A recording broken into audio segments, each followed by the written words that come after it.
Programs, loyalty programs based only on economic incentives, monetary discounts are not those that can create durable advantage because they don't modify behavior, and if they modify it only slightly and temporarily. Competitive advantages are only created by programs that differentiate themselves through a reward management and through a customer relationship management based on the big data. So let's have a closer look on that now. Improve the drivers of loyalty program effectiveness. So let's come back to this conceptual framework. It's important to work on the input, the design characteristics. That is reward time, queue compatibility, tangible and intangible rewards, which can be monetary based or economically based, can be hedonistic based, relationship based, information based, and functional based. These are the drivers for loyalty program management, which we will see now more in detail. So again, if the utilities are higher than the cost, then you will achieve efficiency profit, that is change of behaviors in terms of share of wallet, switching, trust, commitment, word of mouth, the purchase basket purchase. The real challenge are effectiveness profits, that is to offer better value propositions due to better customer knowledge that is gathered by the loyalty program, and value alignment, that is better resource allocation according to knowledge of the customers and to the best customers, and that is according to customer lifetime value. But there are some differences that might impact or moderate efficiency, namely consumer expectations, because consumers are not expecting the same rewards. Consumers do not expect money. They might also expect pleasure, hedonism, relationships, or social recognition. There's heterogeneity in customer expectations. Different markets. Some markets, loyalty programs are certainly more efficient than in others. So for example, less competitive markets. And there are sector differences. We will see that in service sectors, so for example airline or hotel sectors, loyalty programs work better than in grocery retail. It is important always before applying a management tool to see which are the sector characteristics that might impact positively or negatively the efficiency of the management tool, including a loyalty program. Smaller firms have probably less efficient programs than bigger firms. It is important to see which are the factors impacting positively or negatively loyalty program efficiency, so efficiency profits, effectiveness profits, and value alignment. So it's important to look at the rewards that are offered by the program to adapt the rewards according to different customers. This is operationalized here under the concept customer purchase orientations. Because all customers have different purchase orientations. In other words, we are motivated differently when we go to the shops. Some are motivated to make savings. One motivation might be to optimize the budget and to have savings in the program. Some customers want to have fun, have hedonistic motivations. Some are really searching for games, sweepstakes, and funny things when doing shopping. Probably they might be motivated by hedonistic rewards. Some shoppers want to optimize their time and are more functional oriented. This means that they are searching to reduce time in the store. They perceive shopping not nice, drudgery. They want to save time to make shopping efficient and quick in order not to lose time. These are the typical shoppers who work a lot and don't have the time to shop. We have uncertainty avoiding customers who go into a shop because they want to reduce psychological risk. As we have already seen, the only thing they are searching for is information to reassure them that they have done the best choice. So they are probably more motivated by information rewards because they perceive high cognitive or psychological costs, and therefore they are searching to reduce that. And you have social relational customers who are motivated by the fact to meet other customers or meet also the brand, sales staff, and customers are clearly more interested by relational rewards. That is why it's important to differentiate the rewards and offer not only monetary rewards, but as we have already seen, immaterial social rewards, immaterial service rewards, immaterial status rewards, privileges, that corresponds to shopping orientations. And according to this differentiation, the reward value of the program will perceive different. In other words, if you offer money discounts to economic budget optimizing customers, that perceived value will increase. If you offer them uncertain information, probably the value will decrease. And time optimizing customer, if you offer them functional rewards, that is priority check-in, or check-outs, checkout counters, or home deliveries, these are probably rewards that would increase value perception. Output would be then increased loyalty. There should be an increase in repurchase behavior, but also an attitudinal loyalty, that is a higher resistance against counter-persuasion to competitors' brands. So I hypothesized that if the reward corresponds to intrinsic reinforcement, that is related to the purchase orientation, there should be a positive impact. On the other hand, if the reward corresponds to an extrinsic reinforcement, not related to the purchase orientation, then there should be a negative impact on loyalty. The theory of self-determination is a motivational theory, which applies quite well to all our behaviors and motivations. Intrinsic motivation refers to initiating an activity because it is interesting and satisfying in itself to do so, as opposed to doing an activity for the purpose of obtaining an external goal, which is called extrinsic motivation.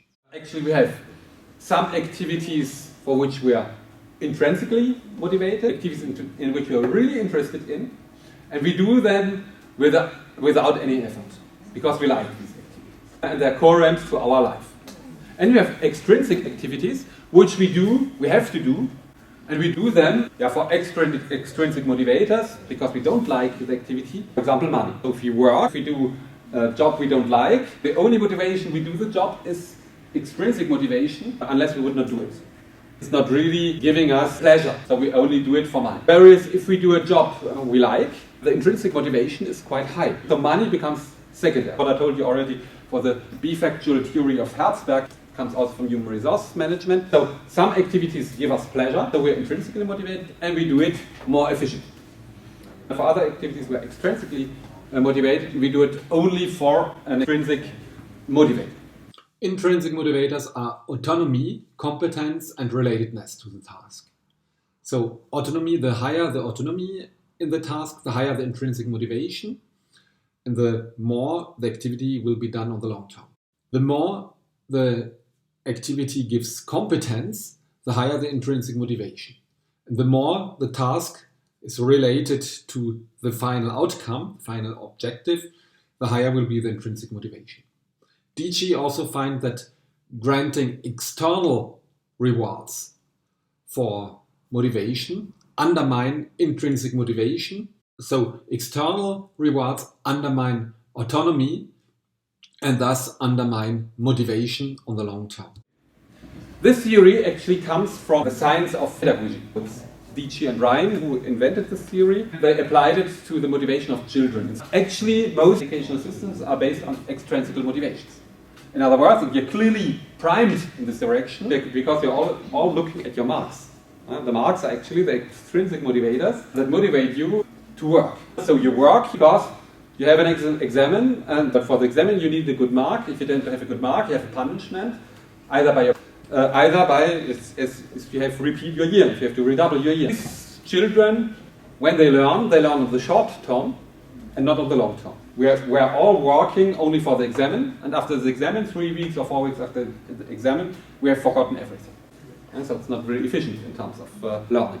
So they did some studies, so 2 groups. One group was stimulated with financial rewards, so the children got money for good marks. In the other groups, they tried to make them understand that they learn for life and not for the school. They gave them pleasure, they tried to make them understand why they learn. Because sometimes even you probably, at least younger children, they don't know why they learn. So actually, the results of the children were stimulated intrinsically, so with really motivation to learning, had better results on the long term than children who are motivated with money. And what they found also is that money or extrinsic motivation destroys long-term motivation. So in other words, if you give money, people focus on the money and not on the learning.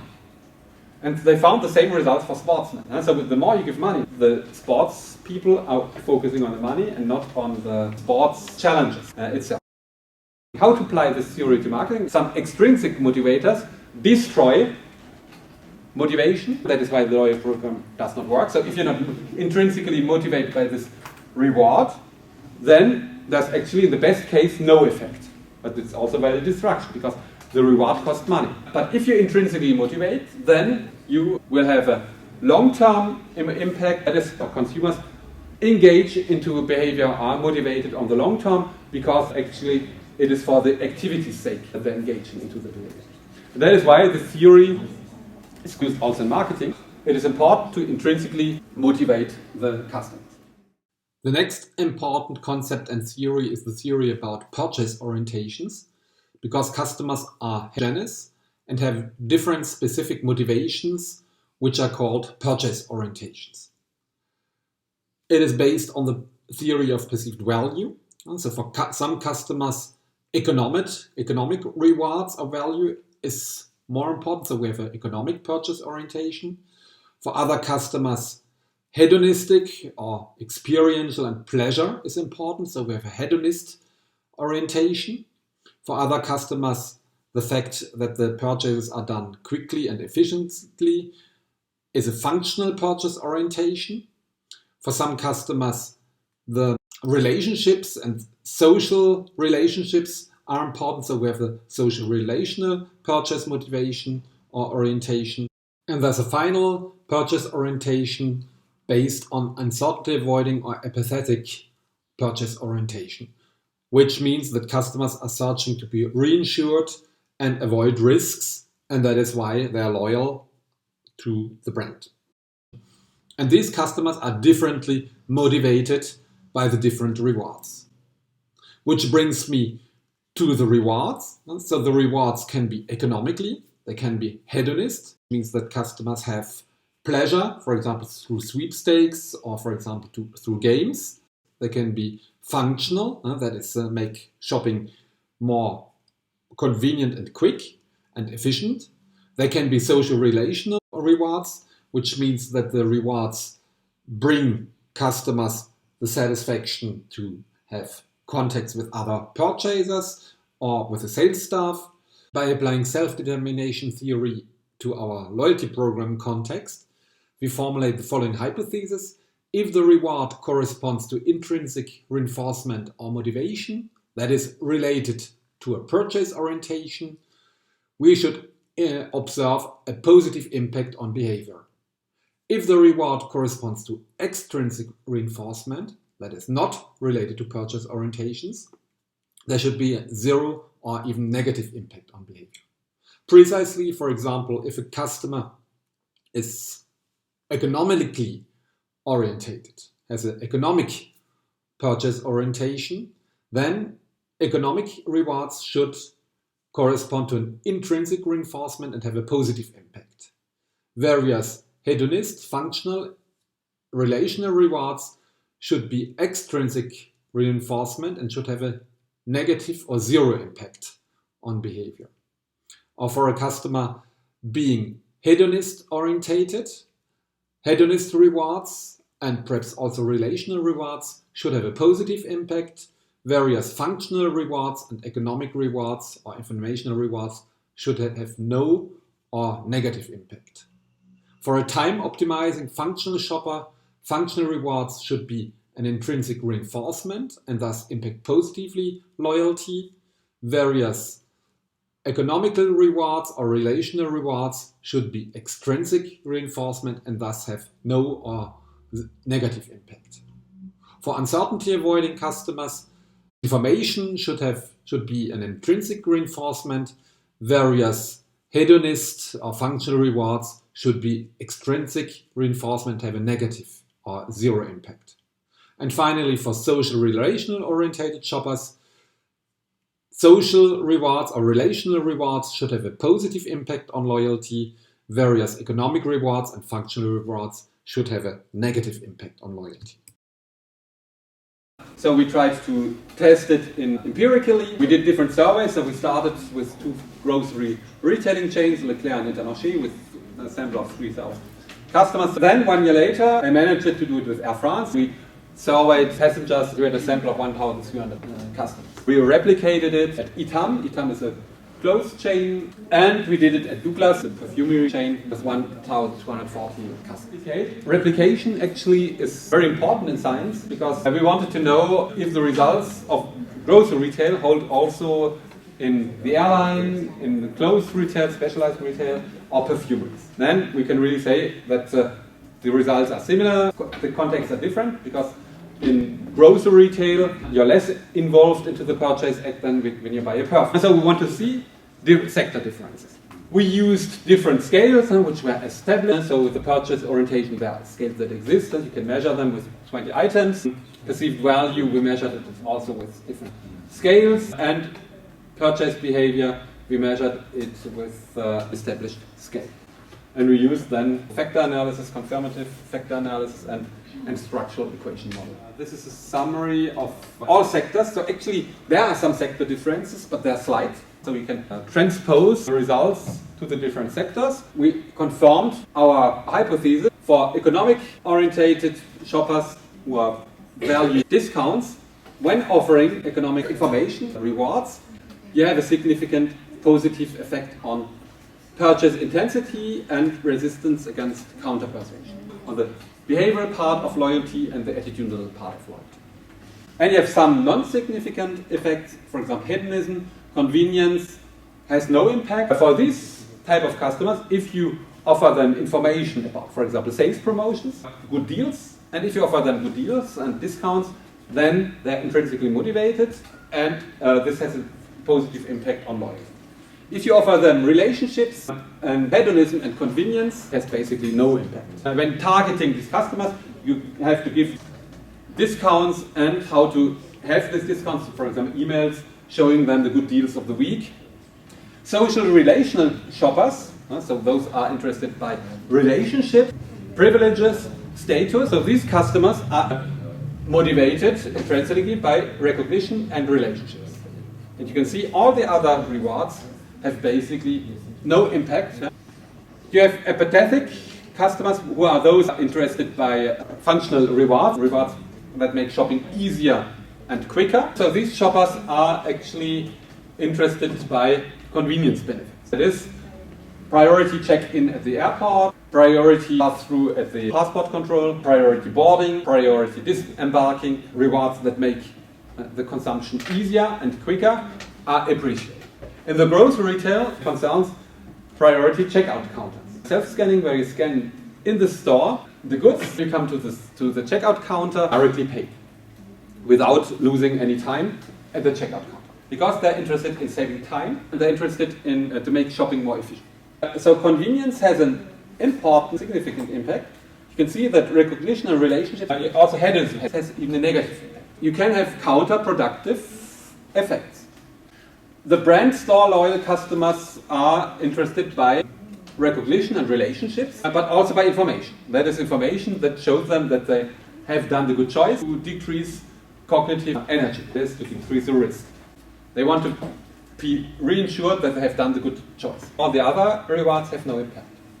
And hedonistic customers, that's a positive impact through recognition and relationships, which seem to appear also as a hedonistic reward, but also hedonism and information, the necessary information, how to participate in games, sweepstakes, or other hedonistic experiences. Have a positive impact on purchase and attitudinal loyalty. So in summary, differences according to shopping motivations. If the reward corresponds to an intrinsic motivation, then there's a positive impact on loyalty. If the reward corresponds to an extrinsic motivation, then at best there's no impact. There might be even a negative impact, which shows again the importance of personalization. Because the more you personalize, including the loyalty rewards, the more you have a positive impact on loyalty. If you want to learn more details about this research, then I invite you to read the article The Impact of Reward Personalization on Frequent Flyer Programs, Perceived Value and Loyalty, published in the Journal of Service Marketing. Baby,